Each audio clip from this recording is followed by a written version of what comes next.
Hi everyone, welcome back to another episode of Elite English's online classes. Sorry, I'm a little bit cold. Need my little blanket. For those of you who are new to our channel, my name is Chris. Jema name Chris Ba. Toyera Wantaware. It's really nice to meet you and thanks for joining us. Okay gang, today we'll be talking about how to use closed questions and open questions when having conversations. So this video is following on from our previous video on question words and asking open questions. So before we dive in, let's just quickly review what closed questions are and also what open questions are.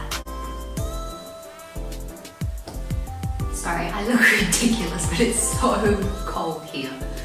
Okay, so firstly, closed questions. Basically in Myanmar, these are the questions, as you know, that end in la. They are asking for a yes or a no answer, and the person is seeking confirmation. For example, sabi bila, answer, sabi badishin, or, well, for me, or mas adebu. So secondly, open questions. These are a little bit different to your closed questions. In Myanmar, these are the questions that often end in le, and in English, they are sometimes referred to as the WH questions. These questions are seeking information. For example, Behin sale, answer, jetahin or shankao sway.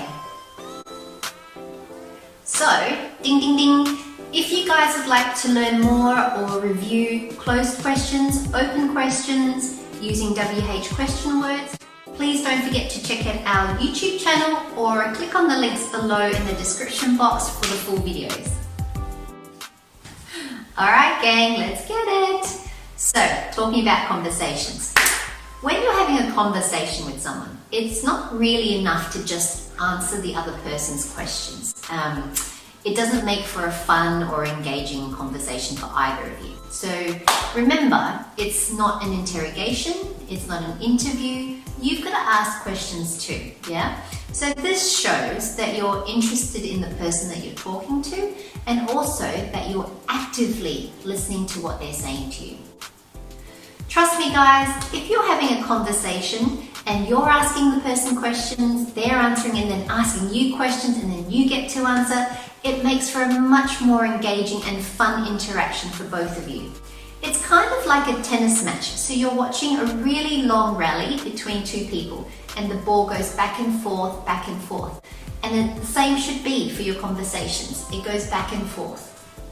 So with that said, if you are talking to a person you already know pretty well, for example, best friends, husband or wife, boyfriends, girlfriends, siblings, etc., you don't have to be as careful of conversation topics because you know that person.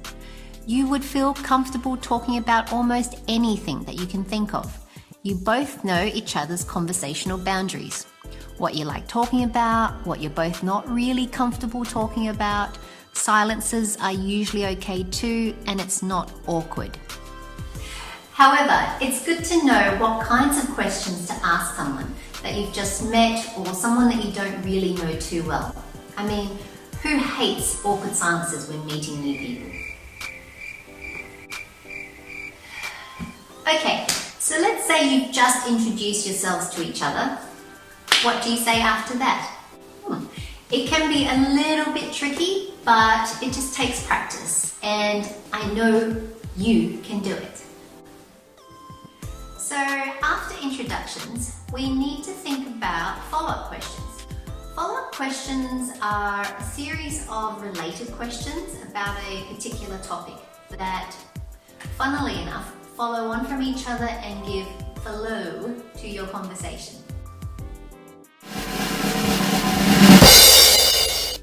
Hi, I'm Phillip. Good to meet you.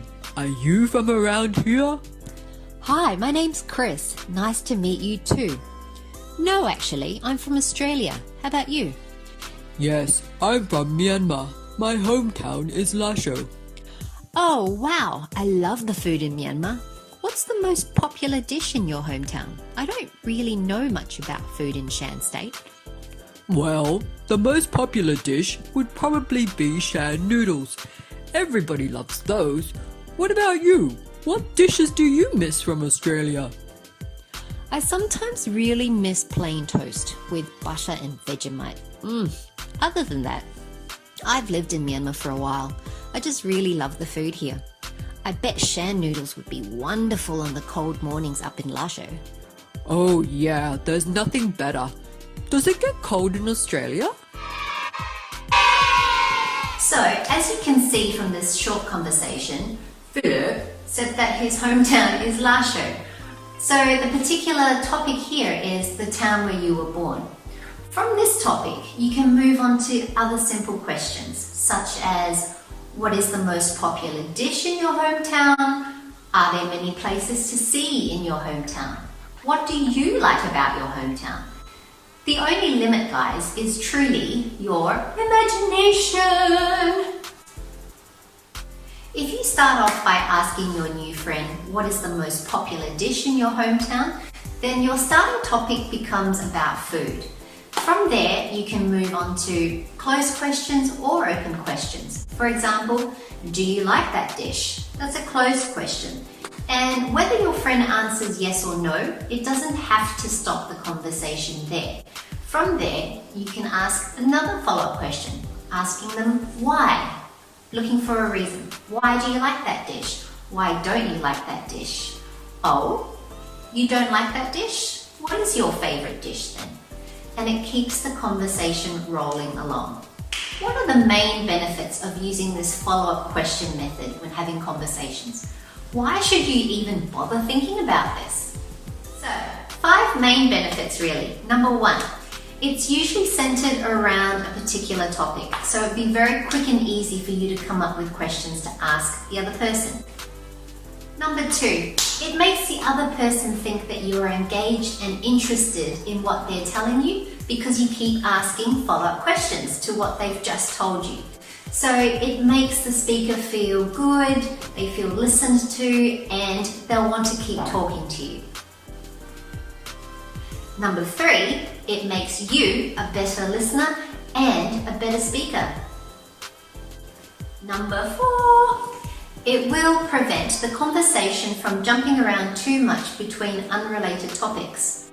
If a conversation jumps around too much between unrelated topics, especially when you first meet someone, the other person might feel that you're not really interested in what they have to say, or that you don't have any more questions to ask them.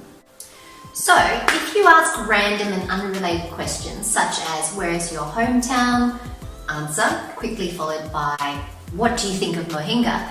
It can confuse the other person a little bit, and it might make you seem like you're not really interested in what they're currently saying and that you just want to quickly move on. So it can make you appear to be a disinterested listener and also a bit of an awkward speaker. So try to avoid random and unrelated questions as much as you can. Number 5, by asking follow-up questions, closed or open, you can find out many more interesting details about the person that you're talking to, and likewise, they can learn about you too. And you'll both have a really interesting and engaging conversation. So that's all for today, guys. As I said in the beginning, making small talk and conversation with new people can be a little bit tricky and a bit scary, but it just takes practice, and I know you can do it. Remember, guys, it's not the end of the world if you make a mistake, it's just speaking. Please, please, please be kind to yourselves. You're learning a really tricky and bit of a crazy language, so well done and good job. Okay gang, so in the next video, we'll be talking about what kinds of questions to avoid asking people that you've just met or someone that you don't know. Alright, my beautiful people, that is all for today. As always, please don't forget to test your knowledge on everything we've talked about today. It's in the description box below. Also, don't forget to subscribe to the YouTube channel and give the Facebook page a like so you don't miss out on our videos or Philip's hilarious memes. So thank you so much for watching again. And I shall see you in the next video. Ta-ta! It's bye from me and the noodle blender.